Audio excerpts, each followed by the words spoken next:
جس میں آپ نے اپنے نواسے کے بارے میں یہ اعلان فرمایا، میرا حسین مجھ سے ہے اور میں حسین سے ہوں۔ اللہ اس سے محبت کرتا ہے جو حسین سے محبت کرتا ہے۔ بس دو تین جملے جلدی جلدی، وقت زیادہ نہیں ہے۔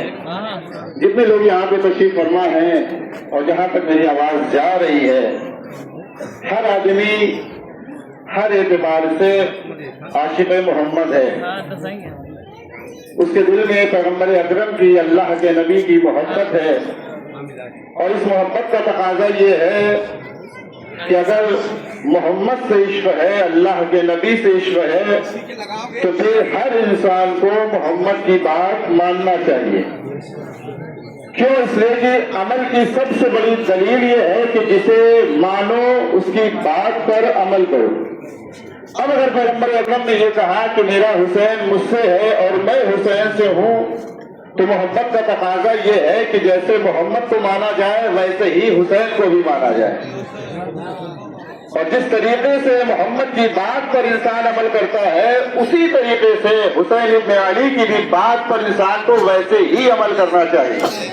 لیکن ایک بات قابل غور ہے، چونکہ سب یہاں پہ موجود ہیں، تو ایک بات سوچنے کی ہے، تحقیق کی ہے، غور کرنے کی ہے کہ 11 ہجری میں پیغمبر اکرم کی وفات کے بعد 61 ہجری میں نواسے رسول کو اتنی بے دردی سے مارا گیا، بربریت سے مارا گیا، ظلم و تشدد کے ساتھ شہید کیا گیا۔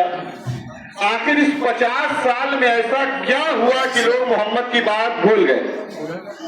یہ قابل غور بات ہے، وقت نہیں ہے تفصیل میں جانے کا، غور کریے گا کہ جو پیغمبر اپنی آغوش میں حسین کو لے کر بیٹھے ہوں، جگہ جگہ پہ ان کی فضیلت کا اعلان کر رہے ہوں، چاہے وہ مسجد ہو، چاہے وہ جو ممبر ہو، چاہے گھر میں ہو، چاہے بازار میں ہو، کہیں بھی ہو، اگر حسین ابن علی محمد کی آغوش میں ہے تو ہر جگہ محمد نے حسین کو پہچانوایا، پہچانو یہ میرا حسین ہے، اس کی معرفت حاصل کرو، اسے پہچانو، جب ضرورت پڑ جائے تو اس کی مدد کرنا، اس کی مدد سے فرار نہ کرنا۔ تو آخر ایسا ہوا کیا کہ 50 سال میں لوگ حسین کو بھول گئے، اور صرف حسین ابن علی کو نہیں بھولے بلکہ پیغمبر کی بات کو بھی بھول گئے، رسول کی بات پر عمل نہیں کی۔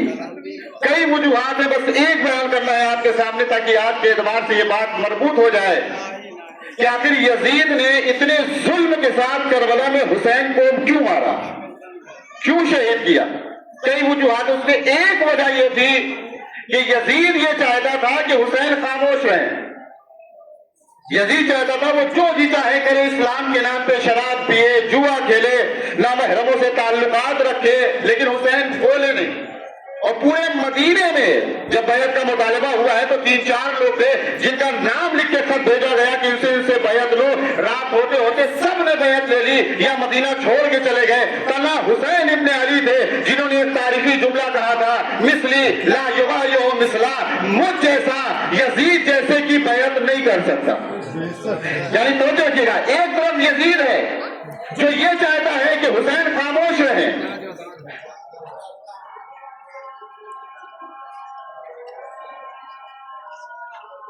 حسین ابن علی تھی جو بول رہی تھی کہ ہم جو وعدہ ہم نے بچپن میں نانا سے کیا ہے اس دین کو برباد نہیں ہونے دیں گے۔ بس 2 جملے، سب خاموش ہیں، پورا مدینہ خاموش ہو گیا، صرف حسین بول رہے ہیں، صرف بولے نہیں، جب مدینے سے نکل رہے ہیں حسین بولتے ہوئے نکلے ہیں، مکہ پہنچے ہیں حسین بول رہے ہیں، مکے سے کوفہ جا رہے ہیں وہاں بھی حسین بول رہے ہیں، لیکن جب گھیر کر کربلا لایا گیا تو محرم کو سرزمین کربلا پہ پہنچے، وہاں بھی حسین خاموش نہیں ہوئے، وہاں بھی حسین بول رہے ہیں۔ اب یزید یہ سوچ رہا ہے ہم مدینے سے چپ کرانا چاہتے تھے، حسین مدینے سے بولتے بولتے کربلا تک آ گئے، اب کربلا میں کیسے چپ کرائے؟ کا ایک ہی راستہ ہے، سر و تن میں جدائی کر دو تو حسین خاموش ہو جائیں گے۔ یزید نے سر و تن میں جدائی کر دی، لیکن جیسے ہی لوگ نیزہ پہ حسین کا سر آیا، حسین کو بولنے کی عادت اتنی ہے کہ جیسے ہی سر آتا ہے پھر حسین بولنے لگتے ہیں۔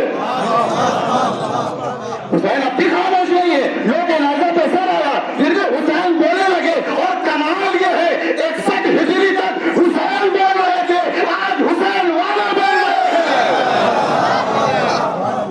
61 ہجری تک حسین بولے اور آج حسین والے بول رہے ہیں۔ تاریخ خالی بدلی نہیں ہے، صرف وقت تبدیل